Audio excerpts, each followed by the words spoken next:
Hello, everybody. Welcome back into another edition of Prime Sports World. I know we said we'd do our fantasy football weekly show, but we're going to do that immediately after this show. So if you're looking for that content, that's going to happen right after this show. But we couldn't make a show without talking about the breaking news that happened today. Deshaun Watson suspended 11 games. Let's go break down a little bit of the information here. Of course, I'm David. Helping right there is Mr. TJ Hopkins. If you're looking for consistent content on Facebook, YouTube, Twitter, Twitch, Prime Sports World is a pretty good place to hang out. We go live basically every single day, bringing the most up-to-date content, including when breaking news happens in the NFL. Deshaun Watson suspended for 11 games. He was also fined $5 million, required to go through mandatory evaluation by behavioral experts and follow their suggested treatment programs.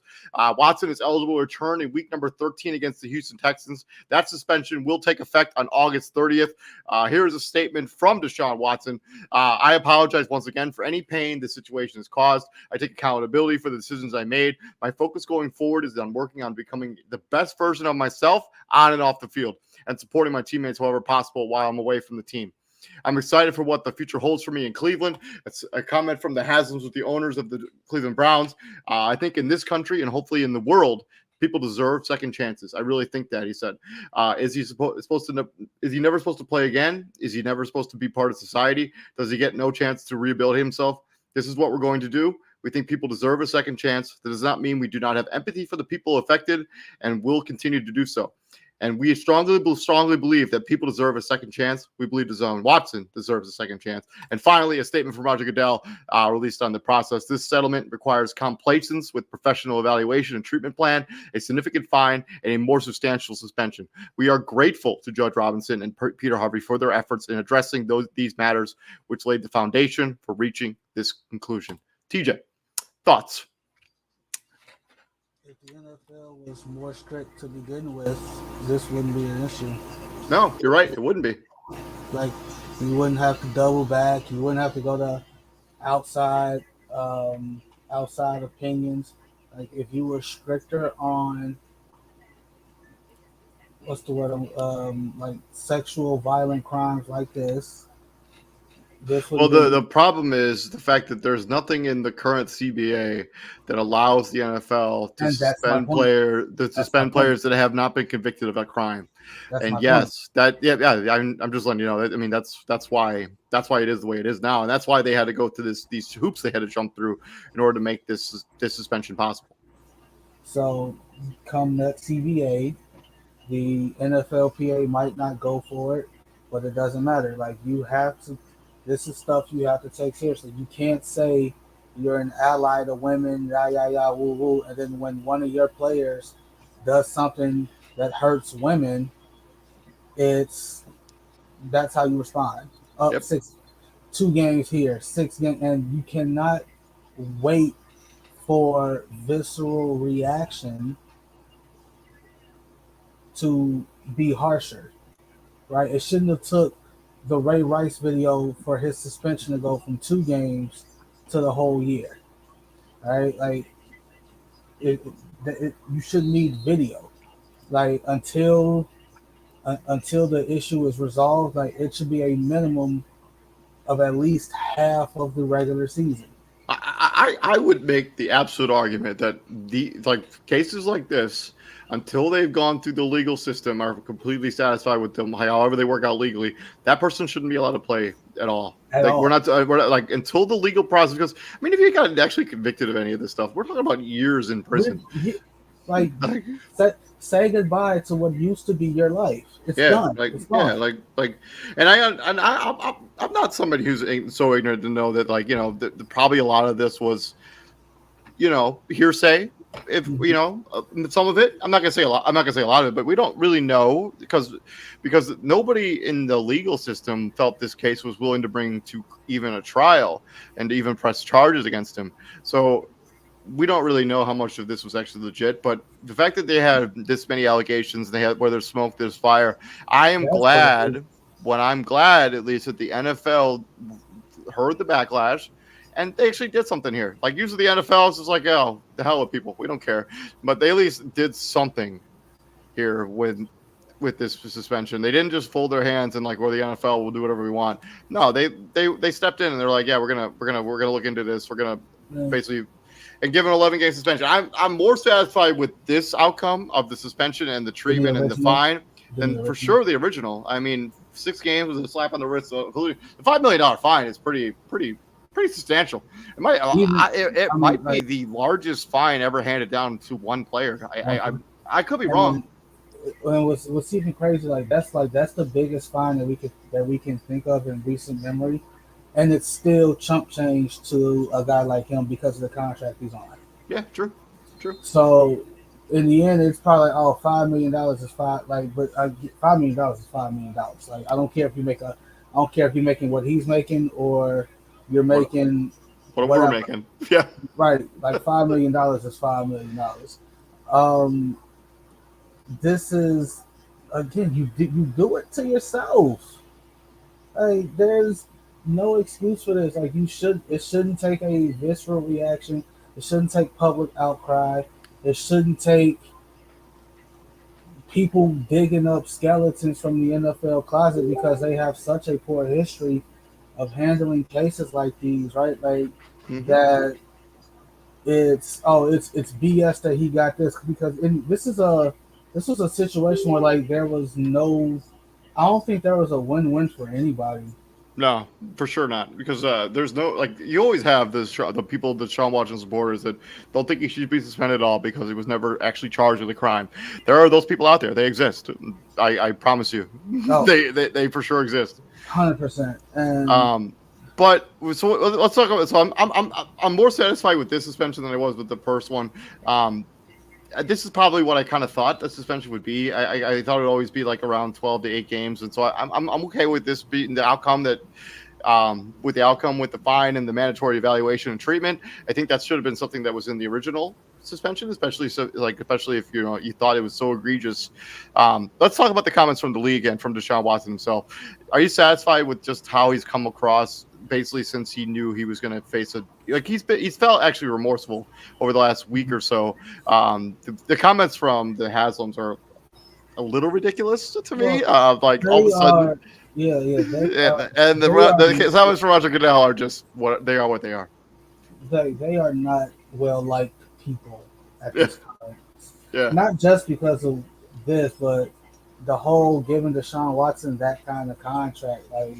On a selfish matter, that's why the owners are, ticked off at the Haslams because guys that are actually worth that money, the Lamars, the Herberts, the Burrows, the who am I missing?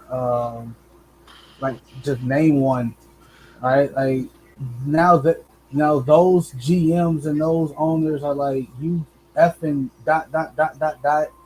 You gave a guy $230 million before, and he hasn't played a down of football prior to that preseason game in a whole year. Like, what do you think Lamar's really asking for? What do you think Burrow's asking for? Whatever they were asking for, the price is for sure gone up. It is going up exponentially. And to the idiots out there saying, "Oh, he missed, like he should be able to play right now because he sat out all last year." Yeah, that was voluntary, I mean, he didn't miss he didn't miss a nickel of money. and that was voluntary. And Also he forget got that paid. part. He got paid that entire time. Hey, forget that part. That was voluntary. That wasn't a suspension. That wasn't a team or base suspension. That wasn't a league based suspension. He wasn't on no type of commissioner's list, which you brought up all the time. He decided to sit out. So no, like this whole he should be able to play right now. He sat out last year. Yeah, that was him. He could have he could have played last year while all this was going on. He could have, but he chose not to. But he chose not to. So yeah, it's not an extra suspension. Like this is a legit literal suspension. Let's talk about how many games. So moving on. So I'm much more satisfied with. Let's talk about how many games they can actually win as Jacoby Brissett. Let's take a look at their schedule. So this is the schedule for our entire season. Deshaun Watson is eligible to return against that game in Houston. Of course, they made it so they get that game in Houston. The only reason that Houston's relevant this season for that game, and they made sure that Deshaun Watson was going to play in it. So let's just break down the schedule real quick. So they go to Carolina. Can they beat Carolina with Jacoby Brissett as their quarterback? Yes. I think so too. So that's one win. They go to the Jets. The Jets come to Cleveland. Can they win that game with Jacoby Brissett as their quarterback? Possibly. I think they can because I do not know if Zach Wilson's going to be healthy enough to play in that game yet. So I'll take the Cleveland Browns to win that game. The next game, Pittsburgh comes into town. Can they beat Pittsburgh without Deshaun Watson, regardless of the quarterback in situation in Pittsburgh? I'm not sure who it's going to be. I think it looks like Mitchell Trubisky. And I think they can beat Pittsburgh, actually. I think the offensive line in Pittsburgh is going to be kind of a disaster. I don't think they can because, it all depends on which. Like, that's not like Jacoby Brissett hasn't had his Jekyll and Hyde moments. It's true. He has. It's true. Either. So he might have a good first two games, and Browns fans are going to eat that up. Over 2-0, and you also have to look at. Like if even with the suspension, if you're 4-0 after your first 4 games, take it with a grain of salt because look at who you're playing. Yeah, true. Atlanta. They can beat Atlanta in Atlanta. Yes. This is where the schedule gets kind of difficult before their bye.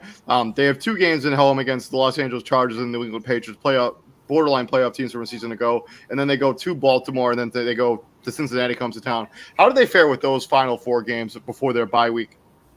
They lose all. They could very well lose all. They could very well lose the next 1, 2, 3, 4, 7 games in a row. I think they will lose the next 7 games in a row. I think when we see Deshaun Watson back on the football field, we're talking about a 4-7 Cleveland Browns team. They lose to the Chargers, they lose to the Patriots, they go to the Baltimore and lose, they lose to Cincinnati, they go to Miami, Buffalo, and then Tampa Bay. They lose all 7 of those games. They lose all 7 of those games, and I think they go Cincinnati, the Houston 4-7. If you have 7 losses by the time you in week 13 when you play Houston, your season's over. And you basically have to win out, which again, like I said with the who did I say yes about that when we did the NFC playoff preview? The playoff prediction was that Seattle? No, not Seattle. Was that San Francisco or Arizona? Yes. One of them, like. Yeah, like if you're at a point of no return where you're at we gotta win out to even be in the conversation. I don't care how good he is, man. Like it's because not to mention who's to say he hasn't played all season. You expect him to throw him in the middle and be like, oh hey, get us to the playoffs. Not to mention we don't wish injury on nobody here, knock on wood. But let's just say during these first 11 weeks. They don't miss more key guys. The NFL, nobody ever stays healthy the entire season. That's why the nature of the NFL is the way it is. But yeah, I think they go 4-7 in the games that they miss without Deshaun Watson. After he comes back, I still think they lose to Cincinnati. They probably beat Baltimore. I think they lose to New Orleans, and I think they beat Washington. They beat Pittsburgh. That puts them at what is that, 8-9, and that's not a playoff team in the AFC. I don't know. They could lose to Washington. That defense in Washington. Come on, man. Sure. And they just put their starting center on IR earlier this week. So there is a scenario where they miss the playoffs no matter what. And there may be a scenario where they're so far out of it, they might not even bring Deshaun Watson back this season. They might just be like, hey, just hang out and relax because they're not paying him a lot this season anyways. Let's move on. Let's talk about it real quick. Before we wrap up here, should the Browns think about trading for someone else to play quarterback for them season? The Jimmy Garoppolo name has been coming up a lot. The contract makes it very difficult for them to trade for him. And then there's Gardner Minshew, and then there's somebody else. Do you think the Browns should trade for somebody else, or should they just roll with Jacoby Brissett? No, just for that we're talking about the same guy essentially. Like in all of these. I mean, Jimmy Garoppolo is a straight up winner, dude. Like, Jimmy Garoppolo is a straight up winner, but it's at the same time, they had an opportunity to trade for Jimmy Garoppolo when all this started, and they didn't, so they made that decision. No, I just think they're gonna stand pat. Like Jacoby Brissett is more than serviceable in this role. Like we know what Jacoby Brissett is. And the way their cap is set up, the only guy they could even really afford would be Gardner Minshew. And I just don't think that's a great place for him to be. Like I think I don't know, especially if the Minshew mania starts off fierce. But yeah, I think they should roll with Jacoby Brissett. We'll see what ends up happening. That's been our breakdown of what the new Deshaun Watson suspension is. If you didn't already know, he's been suspended 11 games by the National Football League. He's also been fined $5 million, required to go through mandatory evaluation and behavioral experts and follow their suggested pre-year program. He's required eligible return in week number 13 against the Texans. Just real quick, like in the judges, I forgot her name. Robinson?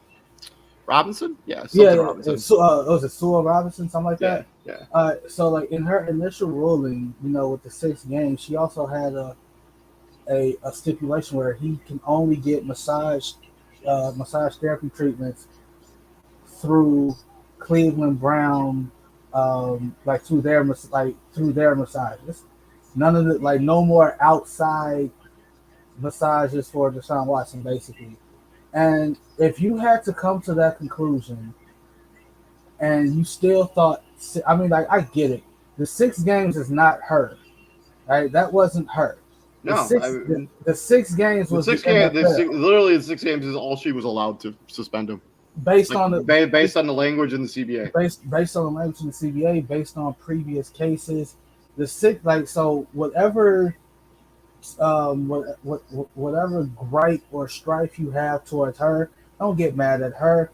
Get mad at the NFL because 6 games was basically all she was allowed. She could have been allowed to give him. Right, but if you look at the language of the CBA and you have to set it up to the point where you can only get massages from the team masseuses, you should probably reevaluate your punishment criteria. Because that tells me, outside of a team setting, you can't be trusted. Yep. But that's been 11 game suspension. We have broken down that suspension. Let's know down in the comment section what you think about Deshaun Watson's suspension of 11 games. When we come back here in about 5 minutes, we are going to break into our fantasy football show. We're going to be giving you guys advice on how to draft your team, how to approach certain positions, how to approach overall roster construction. Don't want to miss that show. That's going to be starting in about 5 minutes. I've been David Huppin. Right there is Mr. TJ Hopkins. And TJ, what we do here at the Prime, my friend? We bring the heat. Yes, sir. And we will see you guys again in about 5 minutes. Peace out.